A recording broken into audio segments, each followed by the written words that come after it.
Hello everybody and welcome to the United Stand. This is your latest Manchester United news and transfer news, and we've got a big list of things to go through today. Some of which I don't actually believe are true, but you know that's not what it's all about. It's about giving you the Manchester United news. And I want to just say in relation to football news, of course, today is April the 15th. We remember the people who died at Hillsborough in the Liverpool versus Nottingham Forest FA Cup semi-final back in 1989. Let's just hope and pray that we never have a game again where football fans go to watch a game of football and don't come home. So remembering them and thoughts with their friends and family on this difficult day in difficult times. But look, let's get on with what the latest Manchester United news is, and we're going to start off with Koulibaly. We're going to start off with Koulibaly, who I think is a player that many United fans would like to come to United. And an interesting story I was reading on the Sport Witness website today via Tuttosport in Italy, saying that Manchester City, Manchester United, and I think it was, I can't remember the other club, but it wasn't a Premier League club, wanting to be kept in constant contact in relation to Koulibaly's availability. Now, I've already said about centre-backs that, and we'll talk about Gomez and Haaland in a moment, but I've already said about the centre-back situation that I don't think United will sign a centre-back, but this comes hot on the heels of what was said by Sky Sports yesterday, that Manchester United do see a centre-back as a priority this summer, and they're currently working through 3 or 4 players as to who their number one priority is. So it's interesting about Koulibaly, isn't it? I think a year ago, Koulibaly was definitely a player United were looking at. It was well known that United were looking at Koulibaly. The deal couldn't be done, so they went for Harry Maguire. Now, whether they wanted Harry Maguire over Koulibaly or not, who knows? Let's not go down that road. We've got Harry Maguire. Most of us are very happy with that. Would I preferred Koulibaly? Probably, just because I think he's got more mobility, and I just always preferred Koulibaly to Harry Maguire. I think he's a higher level centre-back. But Harry Maguire's proven in the Premier League and he's done a very good job for us, and we've got Harry Maguire. This news that United want a centre-back, personally I don't know what you think, I just don't think we're going to be in for a centre-back, but it's interesting. Upamecano's been mentioned in the last sort of couple of days, Koulibaly's constantly getting mentioned, and then you've got an Italian outlet saying that Manchester United are in constant contact with Napoli about Koulibaly. Interestingly, Man City are in contact as well. I think he's going to go to Man City. I've always thought that. I think we missed the boat with Koulibaly last summer. But let's wait and see on that. And actually, a lot of you do think we're in for a centre-back. So what do you think about that? Get your comments in below. For me, I don't think we'll sign a centre-back. I'll be talking about the real depth reasons why on the 1 o'clock show at 1 o'clock. Funnily enough, we've got Robbie from AFTV coming on. We've got a big announcement as well, but we'll also be talking about Thomas Partey on that show as well, and the general transfer window and how it's going to impact United and Arsenal. Some quite interesting theories on why this transfer window could be a lot worse than people are thinking. As we said last night, it could be a lot better. We'll just have to wait and see. Some also from Sky Sports and James Cooper, who was asked about Angel Gomez and whether he's going to stay at United. The word positivity was mentioned. I think there is a growing feeling that Angel Gomez will commit his future to Manchester United. Remember, he's totally out of contract in the summer. He's free to talk to any club outside the Premier League at the moment, and could quite easily, as could Chong have done, arrange a deal with a Barcelona or a Juventus or a PSG or whoever. But there is a growing feeling of positivity that he will stay. And I think if he does stay, we've got to loan Chong and Gomez out to the Championship next season. They've got to be playing first team football. I do feel I would be blunt and harsh about Ollie on this one. I think he's wasted a year of Chong and Gomez's career.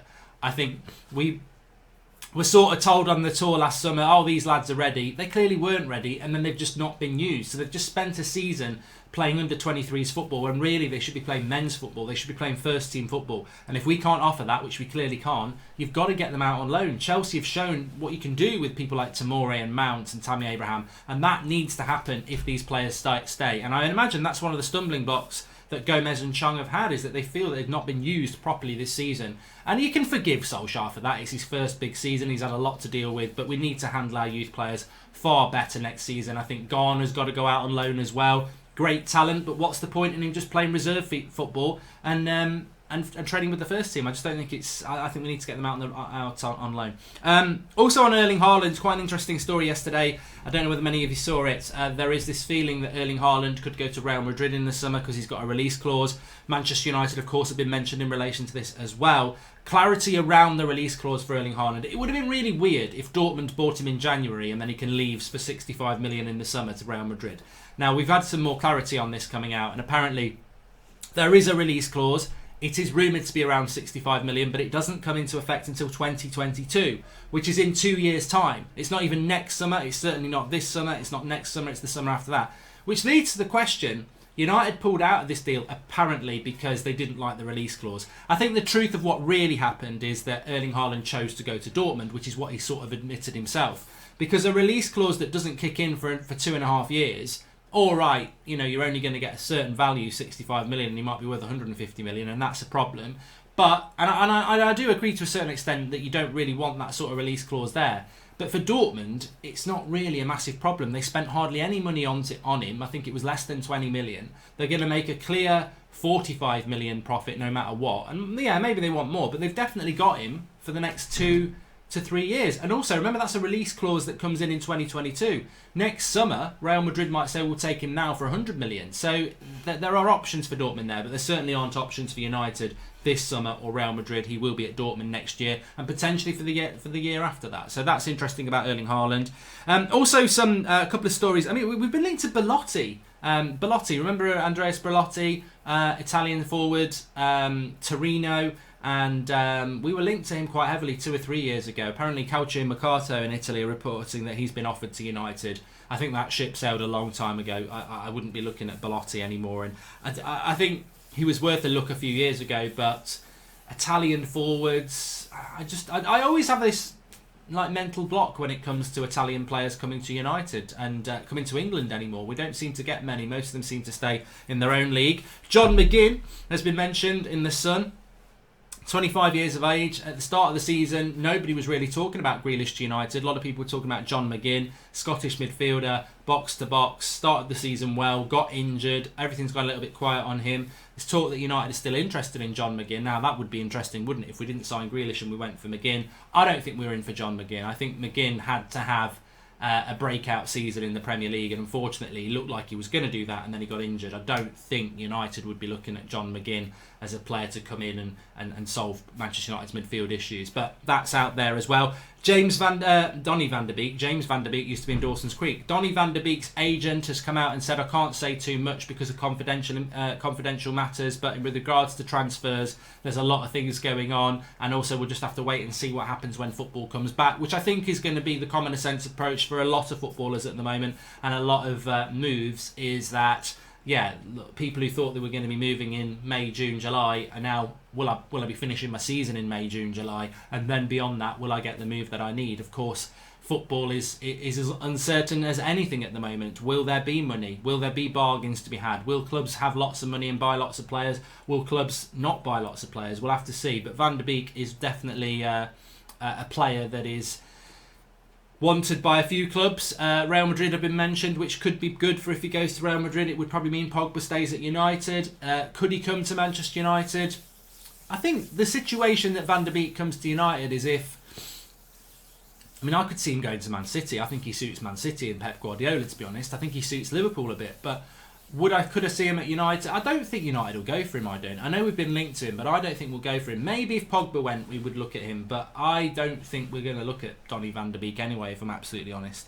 I don't think he's the sort of player that Manchester United will be interested in looking at over the next couple of transfer windows. But yeah, I mean, just going back to the centre-back thing, I've just got a note about Upamecano and others there, and I do find it really interesting how we are potentially linked to getting a centre-back, because I really want to delve into that for a minute before I talk about Thomas Partey and say that I don't get it. We desperately need a right winger. We desperately need a centre defensive midfielder, and we need a striker. Now, okay, Ighalo might solve that role, but Ighalo is going to solve that role short term.